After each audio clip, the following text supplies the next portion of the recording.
Rain hammered the concrete like bullets as Darius King crouched on top of the shipping container. It was 2:47 in the morning, and the industrial port outside Paris was supposed to be empty. It wasn't.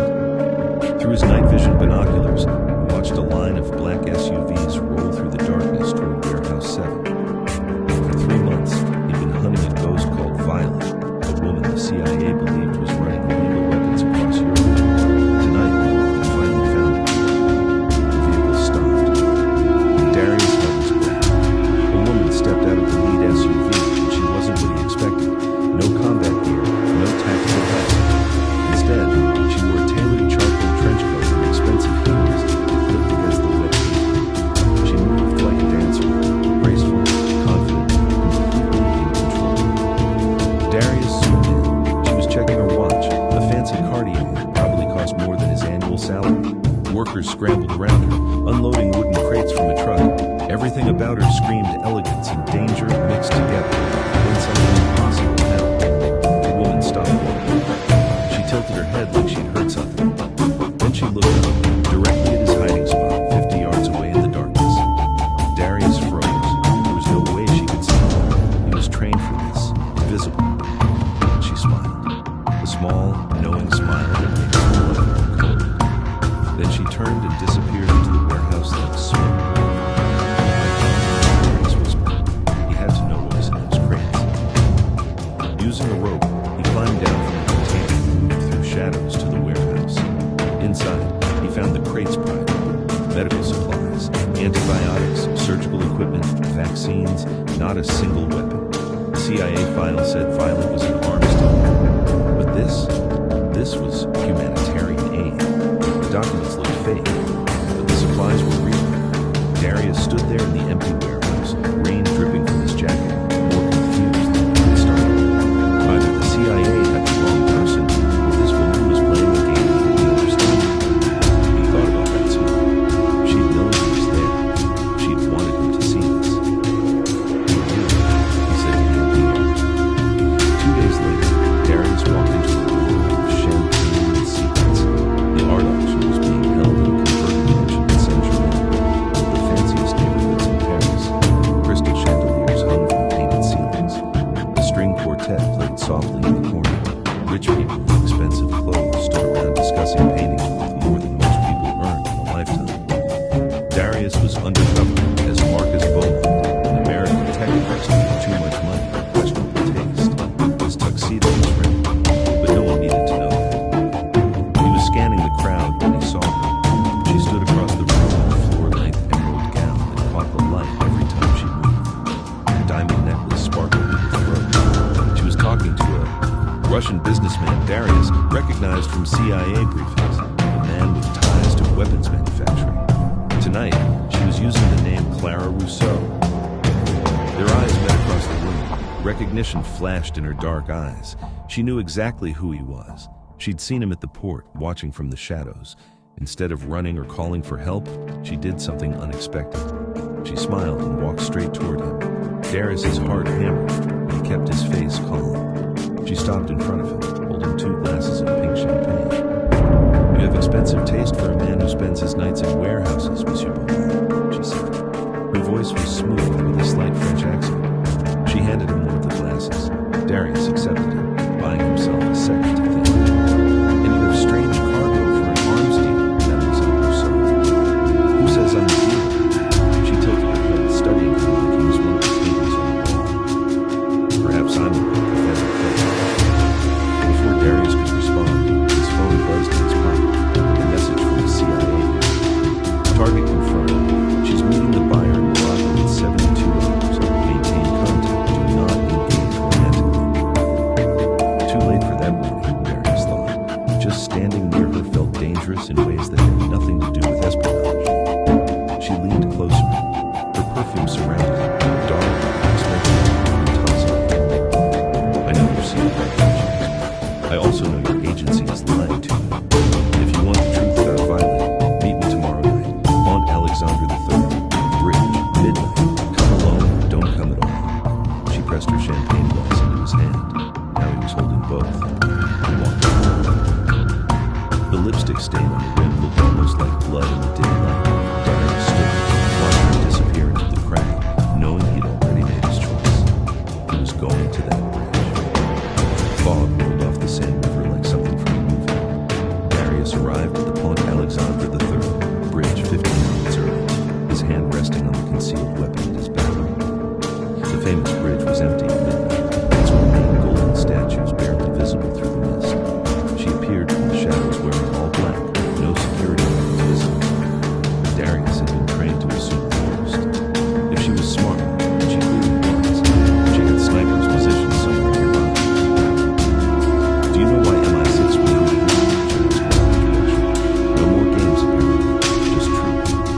MI6? Darius hadn't known she was British intelligence. The CIA files said nothing about that. My father was a French diplomat, she confirmed. He discovered something he shouldn't have. An illegal weapons pipeline running through NATO military bases. Money, guns, and powerful people who didn't want to be exposed. She looked out at the dark water. 2 weeks later, my parents and my younger brother died in a car accident in Damascus, Syria. I'm sorry, she said. I meant it. But that doesn't excuse... I'm not asking you to excuse anything, she interrupted. I'm telling you the truth. The network you think I'm running, I'm destroying it from the inside. Every weapons shipment you've tracked, I'm redirecting them, creating evidence trails. The CIA knows what I'm doing. They're using you to stop me because I'm about to expose their involvement in the whole corrupt system. Darius wanted to call her a liar, wanted to believe his agency wouldn't do that, but he'd seen too much in his career to be completely sure. She pulled a small flash drive from her pocket and held it out. Morocco, the Riyadh Marrakech Hotel. Come if you want proof. A red dot appeared on Darius's chest, a laser sight from a sniper rifle. His hand moved toward his weapon, but she caught his wrist. My insurance policy, she said calmly. She traced the red dot with one finger, utterly unafraid. If you're honest, you have nothing to fear. She leaned in and kissed his cheek, her lips warm against his skin. Then she was gone, disappearing into the fog like a ghost. Moments later, he heard a motorcycle engine and the life sound in the darkness. Darius stood alone on the bridge, the flash drive in his hand and the lipstick on his face, wondering when exactly he lost control of the situation. Later, lying awake in his hotel room, he thought about what she'd said. He plugged in the flash drive. There were encrypted files, coordinates, dates, names. One photograph that made his blood run cold. His CIA handler shaking hands with a known arms trafficker. They were smiling like old friends. Darius closed the laptop and stared at the ceiling. He'd been trained to detect lies. Standing on that bridge with her perfume in the air and a sniper watching, he realized something dangerous. He wanted her story to be true. That was the moment he became compromised. Darius didn't tell his handler about the bridge meeting. He didn't mention the flash drive. Instead, he booked a private flight to Morocco, telling himself it was just good tactical thinking. He needed to investigate the plans. So he was lying to himself, and he knew it. The call to prayer echoed across Marrakech as the sun set, painting the sky in shades of orange and gold. Darius found the Riyadh Marrakech easily, a traditional Moroccan house converted into a small luxury hotel. The address she'd given him led to a private rooftop terrace. She was waiting for him. She wore a cream linen dress that moved in the evening breeze. Shoes, invisible weapons. The rooftop was decorated with silk cushions and little tables, and tea steamed in silver pots. It looked like a scene from a romantic movie, not a meeting between spouses. The intimacy of it was deliberate, Darius realized. He was testing whether he trusted her enough to come. No weapons today, Darius, she said conclusively. Just conversation. You know who I am. I know everything. She poured tea into 2 glasses. I know your mother was from Senegal. Your father was a U.S. Marine. I know you joined the CIA to prove yourself to a system that will never see you as more than a useful tool, no matter how good you are. She said it without judgment, not as a weapon, but as understanding. Somehow that was worse. It meant she'd looked at his life and seen the truth he tried not to think about. They spent 3 hours on that rooftop, not as operative and target, not as hunter and prey, just as 2 people who'd been hollowed out by years of serving corrupt institutions. She showed him files, intelligence reports that had been changed, money transfers hidden in black budgets, photographs of her family's car accident, with tiny details that revealed it wasn't an accident at all, evidence of sabotage that had been scrubbed from official records. Why trust me with this? Darius asked as the stars came out above them. Because when you found medical supplies instead of weapons in that warehouse, you didn't immediately call your handler, she said. You hesitated. Hesitation means conscience. It means you're still human amid all that training. As the sky deepened to violet, the color, he realized, was everywhere around her, from her nail polish to the scarf draped over a chair. She placed her hand over his.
her cover if they looked like a couple.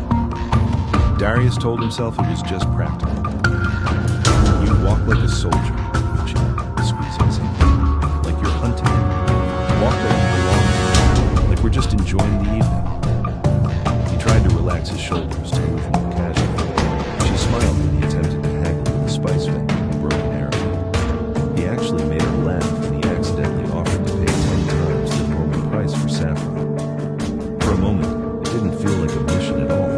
They were tracking a middleman, someone who could testify about the weapons pipeline. She received intelligence that he'd be in the market tonight. They spotted him near the food stalls, a nervous-looking man in a gray suit that was too hot. Then everything went wrong. The middleman saw them and ran. They chased him through the narrow alleys of Medina, the old city.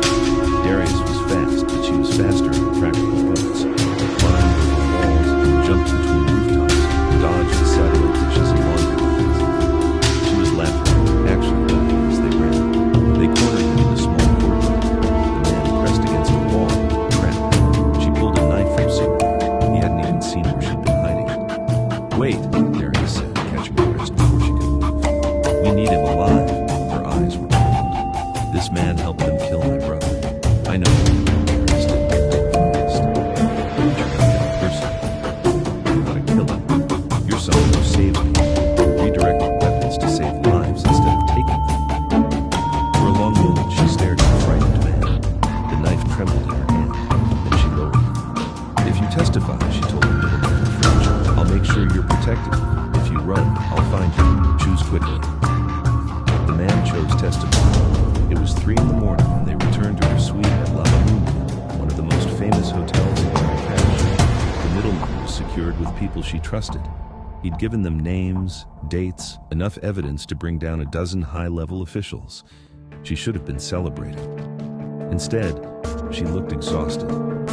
She poured expensive whiskey into 2 glasses, but her hands shook slightly as she did it. Darius noticed everything. The way she kept glancing at a photo on her phone, the tension in her shoulders, the careful way she was holding herself together.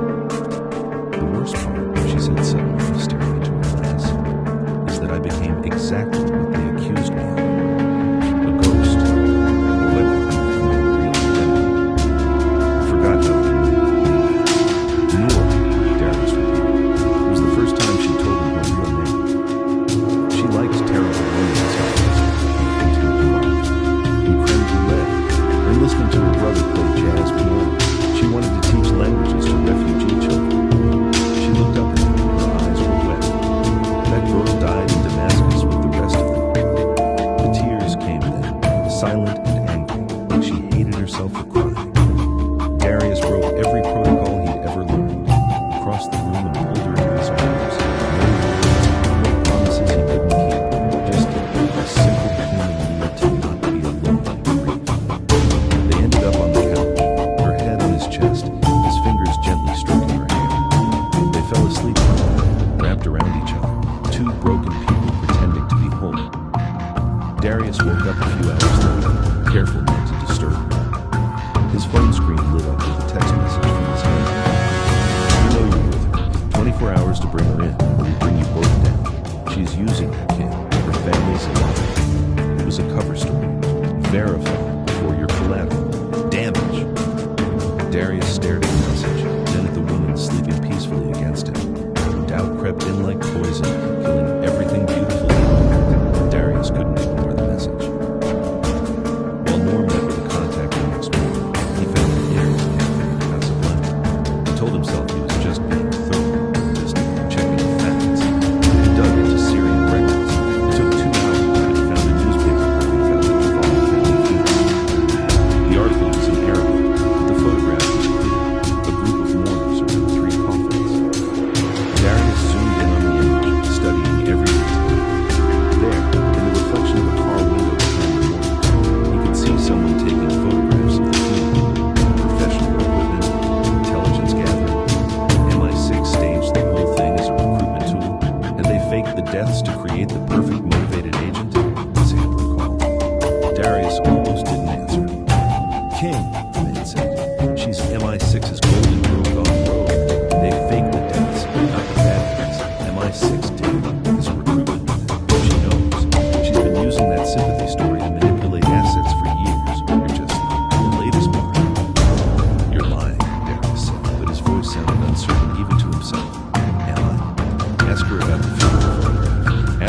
someone was taking intelligence photos of your family's burial. You're compromised, kid. Come in now, and we can fix this. Darius hung up. That evening, he confronted her at a hammam, a traditional Moroccan bathhouse they'd rented privately. They sat in the steam room wearing robes, nowhere to hide weapons or lies. The air was thick and hot, making it hard to breathe. Tell me about the funeral, Darius said. Noor stiffened. What? The newspaper photo. Someone staged it for intelligence gathering. Who? You've been investigating me. Her voice was flat, emotionless, dangerous. You'd do the same. No, she stood up, tired. I trusted you. There's a difference. She walked out, leaving him alone in the steam with nothing but doubt on the ground. That night, Darius watched Noor from across the street. She was on a rooftop bar in Casablanca, meeting with an older woman he didn't recognize. He used a directional microphone to listen to their conversation. You told me, didn't you? The woman said in French. About Damascus. Enough to make him doubt his people. And now he doubts you. That's the problem with American intelligence. They think loyalty means blind obedience. The woman sipped her wine. Are you compromised, my dear? Noor was quiet for a long moment. I don't know. Then finish the marriage operation before he finishes you. The woman, Giselle Marchand, Darius learned from his data research, Noor's former MI6 handler, pulled out a file for her. She slid it across the table. His agency isn't just involved in the weapons pipeline, Giselle said. They orchestrated your family's deaths as a cover-up for illegal weapons testing. Darius King's first mission as a CIA operative was providing drone surveillance for the Damascus strike. He doesn't remember because they scrubbed the mission details from his file. The blood is still on his hands. Darius felt like he'd been punched in the chest. He'd been the reconnaissance.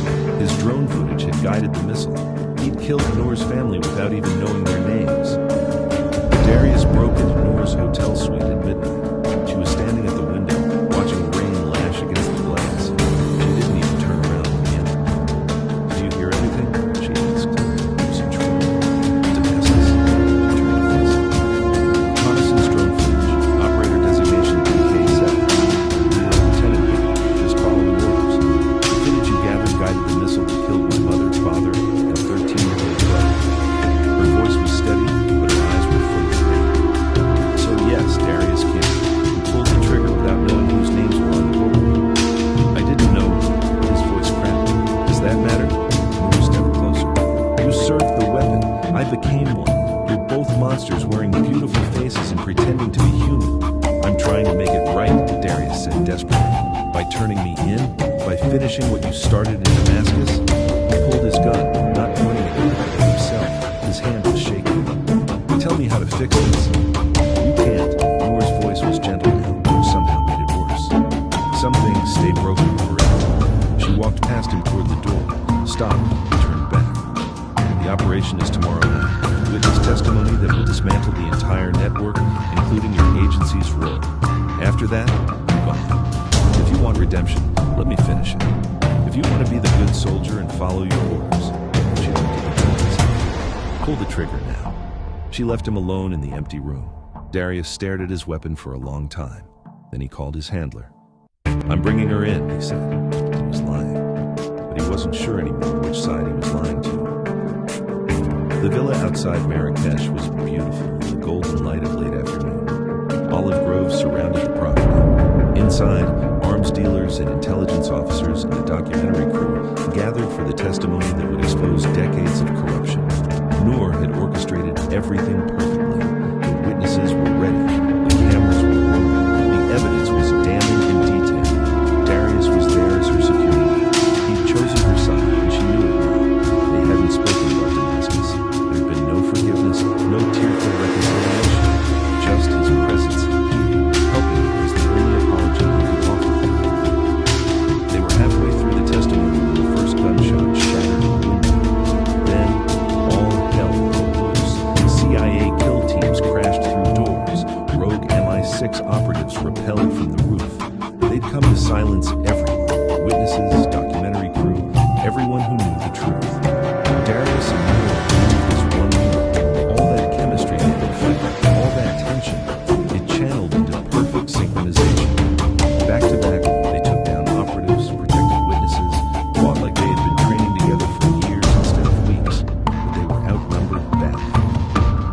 kill everyone here to bury this, Noor shouted over her father, reloading her weapon. Darius pulled out his phone, fingers flying across the screen.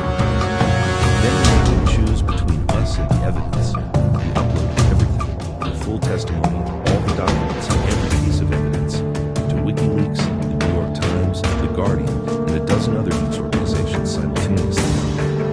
It's done, he said. Even if we die here, it's out there. They can't stop it now. Noor looked at him like she was seeing him clearly for the first time. You just made yourself an enemy of your own country. I chose a side. Darius grabbed her hand. Yours. They ran to the room. It was the only way out. Behind them, boots pounded up the stairs. Above them, a black CIA helicopter circled. The loudspeaker blaring. King, step away from the target. Last chance. They were trapped at the roof's edge. Below, a river cut through the valley. 50-foot drop into dark water. Maybe survived it. You can still walk away, Noor said. Tell them I forced you. You might survive this. Shut up, Darius. Darius, I'm not losing. Not after Damascus. Not after everything we've been through. Noor smiled, small and sad and gentle. You beautiful, stupid man. She kissed him hard, tasting like desperation. Goodbye. Then she tried to push him toward the helicopter. Go. Darius realized what she was doing. She was planning to surrender alone, become the sole target so he could survive. He pulled out handcuffs, the same ones he planned to arrest her with a week ago. Clicked one around his wrist, the other around hers. We jump together, we die together, he said. Choose. You're insane, Noor whispered. You're worth it. They jumped. The water was mountain-fed and freezing. Darius's leg hit a rock during the fall. He felt something snap and break. They surfaced separately, the handcuffs broken somewhere in the current. Noor had a head wound, blood mixing with river water. Darius's leg was definitely shattered. He couldn't stand on it. Along the riverbank, CIA teams were spreading out, searching. Stay with me, Noor said, dragging him toward the shore. She was smaller, but she was strong. Years of training made her efficient even when exhausted. Did it work? Darius asked, fading into consciousness. The evidence? Noor checked her phone, somehow still working, waterlogged but displaying dozens of notifications. Her eyes widened. It's everywhere. Front page of every major news outlet. They can't bury it. You did it. Good. Darius breathed. That's good. The pain in his leg was walking away. I'm sorry for Damascus. I'm not saving you. She was crying, dragging him into the bushes as voices got closer. You saved me. That's enough. He was already unconscious. The CIA team found them minutes later. Noor, injured and exhausted, couldn't fight. They sedated Darius first. She watched them load him into a van. She tried to reach him, but someone grabbed her arms. She struggled. Too late. The last thing she saw before they sedated her too was the van driving away with Darius inside. 3 months later, Noor woke up in an MI6 safe house. Her former handler, Giselle, was sitting beside the bed. You've been in a medically induced coma, Giselle explained, while the world burned down everything you exposed. Trials, investigations, officials arrested in 7 countries. You did it. You won. Darius? Noor's voice was hoarse from disuse. Giselle's face was carefully neutral. Listed as killed in action in CIA records, his body was never recovered from the river.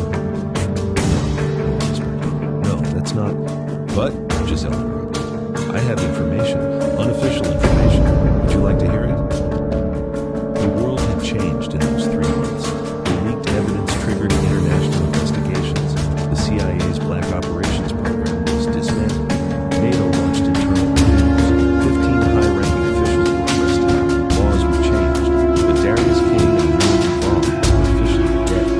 Ghosts. Giselle drove Noor to Scotland. The Scottish Highlands were beautiful. Fog rolling over hills covered with purple heather. Small stone cottages scattered across vast emptiness. He's alive, Giselle said as they drove. The agency faked his death to protect him from retaliation. He's been in witness protection recovering. He doesn't know you survived either.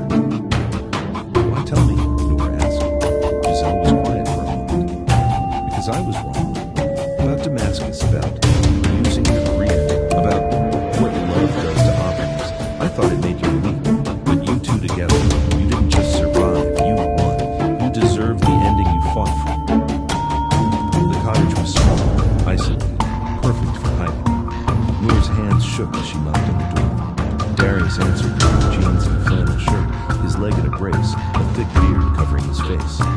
was holding a book, one of those terrible romance novels she'd mentioned in Marrakesh, the guilty pleasure she thought no one knew. He saw her. The book hit the floor. His voice broke. They told me you didn't make it out. He limped toward her, words failing.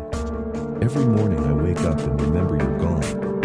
I'm not gone. Noor stepped inside, closed the door behind her. I'm here. I don't deserve forgiveness, Darius said. For Damascus, for doubting you, for... She stopped him with a hand pressed against his chest, feeling his heartbeat, alive, real, here. My family is still dead. It doesn't change. We can't bring them back with apologies. But you're not the weapon that killed me. You were the hand that pulled the trigger, but you didn't load the gun. You didn't aim it. You were a tool, like I became a tool. They pointed us as targets and told us we were heroes. I don't know how to be anything but a soldier, Darius said. Good, neither do I. So we'll figure out something new. We kissed. Not desperate like you. Not finally on the rooftop. This was a beginning. Slow, tender, honest, healing. Paris in evening light was beautiful. Noor and Darius stood on the Pont Alexander, the same bridge where this had all started. Different. Darius walked without a limp anymore.